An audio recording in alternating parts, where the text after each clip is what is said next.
He tried 5 medications. Nothing worked. Then after just 3 weeks on a high-fat, zero-carb diet, everything changed. So, is a ketogenic diet really a breakthrough for mental illness, or just another internet myth? As a psychiatrist, I get asked this almost daily. And today I'm breaking down the latest research, surprising risks, and one powerful reason why keto might actually work, if done right. And who am I to talk about all this? My name is Dr. Salman Aziz Mirza, triple board certified in adult psychiatry, child and adolescent psychiatry, and addiction medicine. Oh, and I followed strict keto diet myself for years, until I couldn't resist those tasty carbs anymore. Damn you, carbs!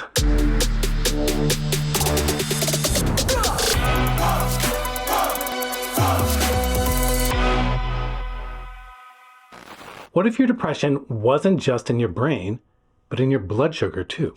We usually talk about mental health like it's all in your head.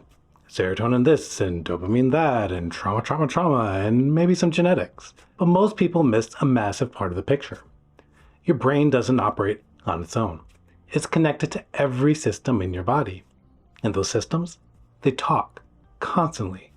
I've had patients come in for mood issues and leave with referrals to cardiology, endocrinology, sleep medicine, even gastroenterology. Why? Because the real root of their symptoms sometimes lives in other parts of their bodies. We now know that mental health conditions like depression, bipolar disorder, and schizophrenia often come bundled with underlying physical problems. And these aren't side notes. They're central. In fact, people with serious mental illnesses die 15 to 20 years earlier than the general population. That's not due to suicide or violence. It's from cardiovascular disease, diabetes, and metabolic dysfunction. That gap in life expectancy is as big as the one between the US and some developing countries. And it starts early. Kids with elevated insulin levels or blood sugar problems are more likely to develop mental health disorders as they grow up. The body and brain aren't just connected, they're interdependent. Now, let's go deeper. Here's what's happening inside. Chronic inflammation, like a slow internal burn, disrupts both brain function and physical health. Elevated stress hormones like cortisol throw off mood and metabolism. When your cells can't make energy efficiently, called mitochondrial dysfunction, your brain starts to short circuit. Insulin resistance develops, and your brain struggles to process energy. And oxidative stress? That's like cellular rust, damaging everything from memory to mood. These aren't fringe theories. These are core pathways in modern psychiatric research.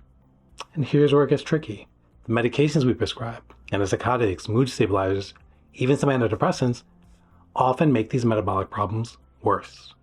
For example, medication like clozapine or olanzapine can cause rapid weight gain, raise cholesterol, and impair insulin sensitivity. Some even hijack the appetite pathways in the brain, increasing hunger and fat storage.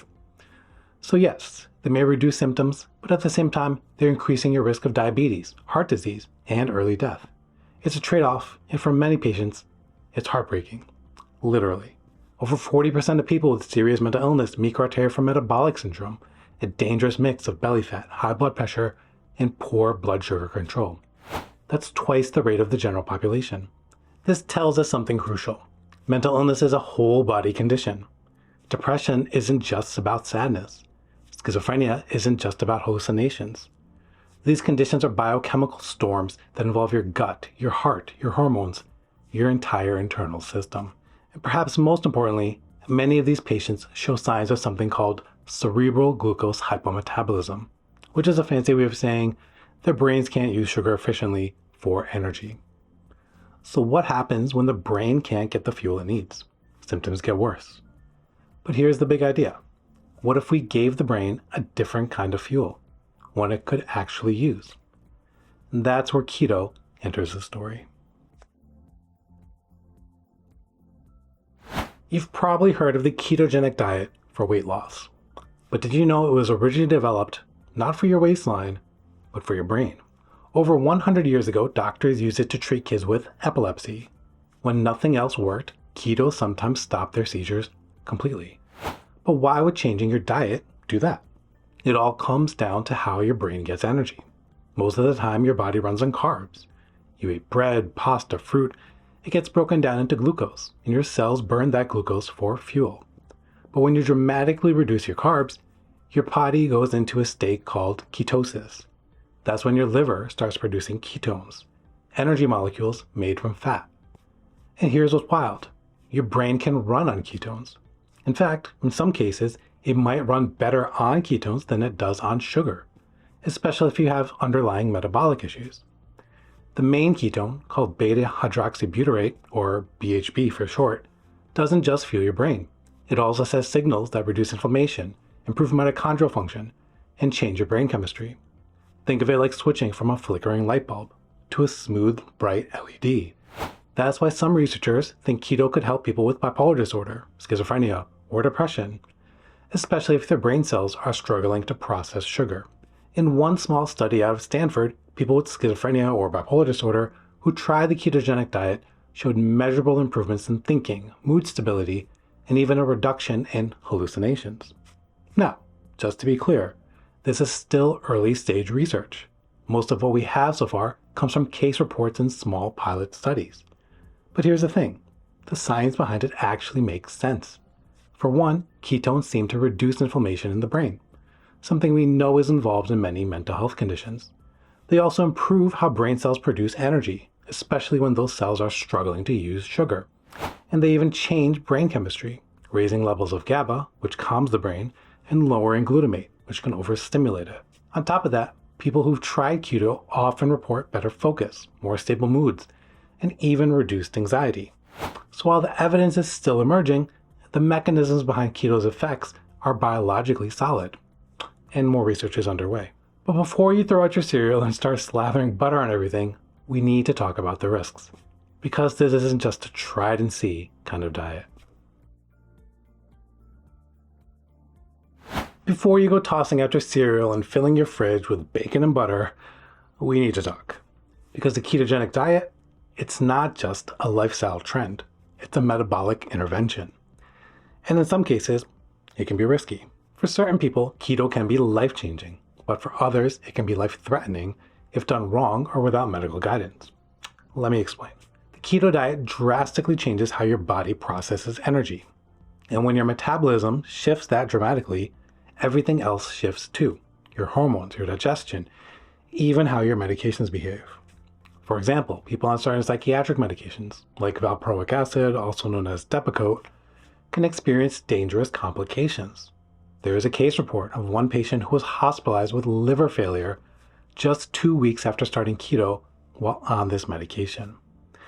That's not fear-mongering, that's a medical reality. The list of potential side effects is also long.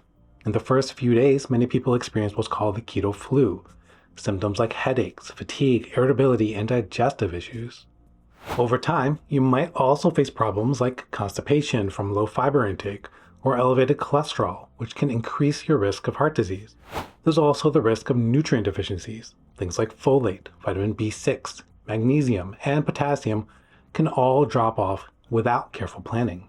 Long-term use has been linked to bone density loss, and in women, sometimes even menstrual irregularities. And if you're pregnant, trying to conceive, or planning to be, this diet is absolutely not recommended.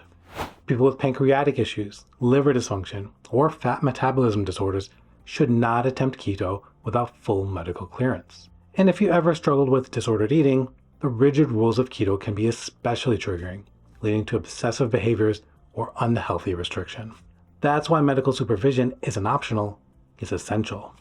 That means lab work, liver panels, reviewing your medications, and regular check-ins throughout the process. Because while keto might help some people feel better mentally, it's not worth risking your physical health in the process. Remember, everyone's biology is different. What helps one person might seriously harm another. So if you're still curious about keto after hearing the risks, good. That means you're thinking about it the right way. Not as a trend, but as a treatment tool. And like any medical tool, you need the right strategy. Here's a few tips to improve your chances of doing it safely and sustainably. First, don't go it alone. Work with a doctor who understands both mental health and metabolism. And if you can, a dietitian who knows keto. Second, ease into it. Dropping carbs overnight can shock your system. Taper gradually if possible. Third, track your labs. This isn't guesswork. Monitor your lipids, liver enzymes, electrolytes, and any meds that may need adjusting. Fourth, don't forget about micronutrients. you may need supplements, especially things like sodium, potassium, and magnesium, to feel your best. And finally, make your fats count. It's not all bacon and cheese and butter. Focus on whole food fats like olive oil, avocados, nuts, and fatty fish. Keto is not hype, but it's not harmless either. It's a tool. And tools, when used properly, can build or break. Remember that patient I mentioned at the beginning? The one who tried everything, therapy, medication, lifestyle changes, and still couldn't break through? His transformation wasn't magic. It was metabolism. After years of struggling, his brain finally had the fuel it needed, and the results were life-changing. Now, does that mean keto is the answer for everyone? No, but it does mean we need to rethink how we treat mental illness. Not just what we feel emotionally, but what our bodies are doing beneath the surface. So, does keto really work for mental illness? Maybe, but only with the right strategy and support. If this gave you something to think about, hit subscribe so you don't miss what's coming next. And if you're curious about other non-medication options that's often underestimated, check out this video linked below where I compare exercise to medication in depression. The winner might surprise you. Drop your keto questions or stories in the comments. I make sure to read every one. And until next time, stay curious, be safe, and be well.